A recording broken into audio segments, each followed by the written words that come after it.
लालू राबड़ी आवास पर आयोजित इफ्तार पार्टी बिहार ही नहीं नेशनल पॉलिटिक्स में भी सुर्खियां बटोर रही है। मुख्यमंत्री नीतीश कुमार एक बार फिर अपने आवास से पैदल ही राबड़ी आवास पहुंच गए।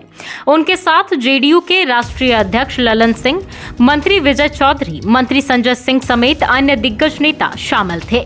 इसके अलावा उम्मीद से परे चिराग पासवान और पप्पू यादव तक शामिल हुए थे, जबकि उम्मीद से ही परे इस बार तेज प्रताप यादव व जगदानंद सिंह इस इफ्तार पार्टी में शामिल नहीं हो सके थे।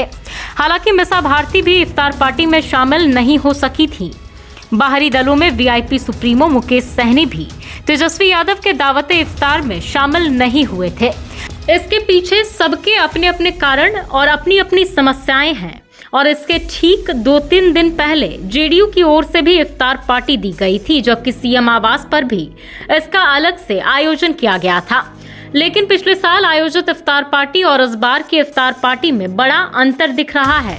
पिछले बार बीजेपी के लोग भी इसमें बढ़ चढ़ कर भाग ले रहे थे, जबकि इस बार बीजेपी ने इसका बॉयकॉट कर दिया है। इतना ही नहीं, नई पार्टी राष्ट्रीय लोक समता दल बनाने वाले उपेंद्र कुशवाहा भी इफ्तार पार्टी में शामिल होने वालों पर तंज कस रहे हैं। लेकिन बिहार के सियासी गलियारे में बड़ा सवाल यही है कि आखिर बीजेपी इस बार इफ्तार पार्टी से क्यों कन्नी काट रही है। चलिए पहले थोड़ा फ्लैशबैक में चलते हैं, बस 1 साल पीछे चलते हैं। पिछले साल भी इसी रफ्तार से सियासी गलियारों में इफ्तार पार्टी का आयोजन किया गया था। जेडीयू ने भी इफ्तार पार्टी का आयोजन किया था। सीएम आवास में भी इसका आयोजन किया गया था। लेकिन पिछले साल भी ग्रैंड इफ्तार पार्टी के रूप से यदि कहीं आयोजन हुआ था तो वह था राबड़ी आवास। पिछले साल राबड़ी आवास पर गर्मजोशी से इसका आयोजन किया गया था और उसमें भी नीतीश कुमार शामिल हुए थे।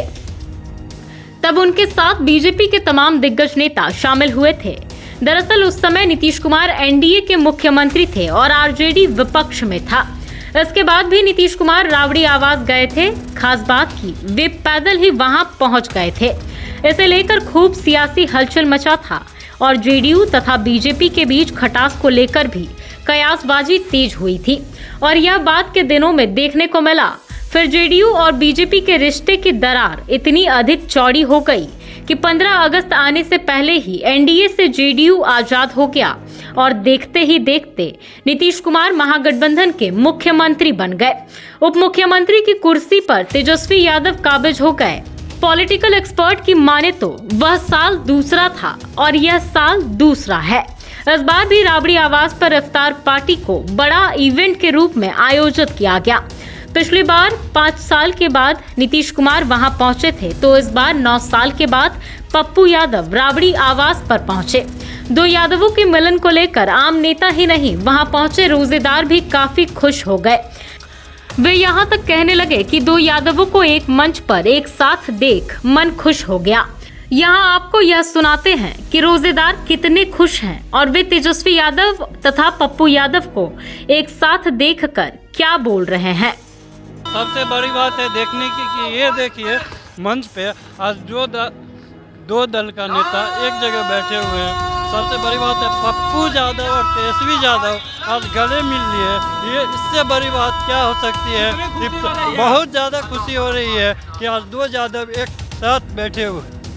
तो आपने सुना कि रोजेदार क्या बोल रहे हैं। अब आपको सुनाते हैं कि पप्पू यादव राबड़ी आवास पर पहुंचने को लेकर क्या बोल रहे हैं। 9 साल का गैप नहीं, लालू यादव जी से तो हम मिलते रहे हैं। लालू यादव जी सिंगापुर जा रहे थे तब भी मिले, लालू यादव से जेल में भी मिले, लालू यादव जी से हॉस्पिटल में भी मिले। लालू यादव जी जब बीमार हुए थे तो मैं लगातार लालू यादव जी से मिलता रहा हूँ। जब भी कभी हुआ परिवार से मिलता रहा हूँ, राबड़ी देवी जी से मिलता। जब हम लोग सब इकट्ठे हुए थे जो अमन के लिए, जो एक खुशियों के लिए कि जो हालात हैं देश के, लोकतांत्रिक व्यवस्था पर जो खतरा है। नीतीश कुमार भी पहुंचे थे, चिराग पासवान भी पहुंचे थे। मैं कह रहा हूँ जी जो हालात हैं इस देश के, नफरत का, डर का, भय का, आम आदमी डरे सहमे हुए हैं। आज जरूरत है ऐसे समय में एक मिल्लत की, एक आपस के रिश्तों को मजबूत करने की। तो आपने सुना कि पप्पू यादव 9 साल के बाद राबड़ी आवास पहुंचने पर क्या बोल रहे थे। उनका साफ कहना था कि बिहार में इस तरह का आयोजन करने की जरूरत है, सबको मिलजुल कर रहने की जरूरत है। देश विरोधी ताकतों से निपटने के लिए हम लोगों को एक साथ हर हाल में आना होगा।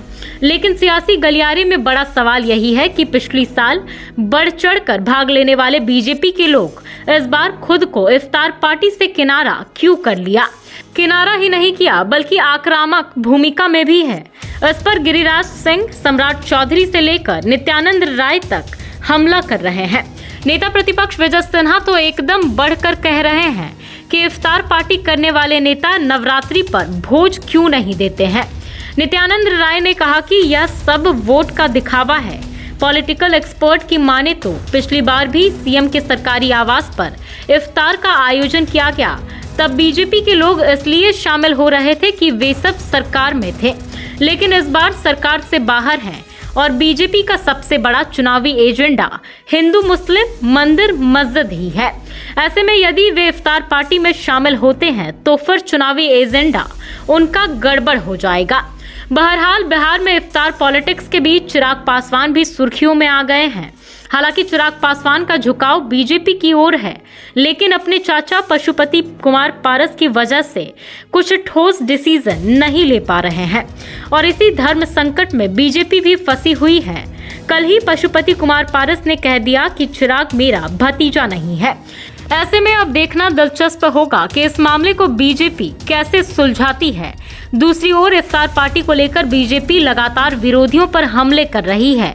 ऐसे में चिराग पासवान का राबड़ी आवास पहुंच जाना भी बीजेपी के लिए किसी टेंशन से कम नहीं है और इसे लेकर बेशक लोकसभा चुनाव में बीजेपी की परेशानी बढ़ेगी ही।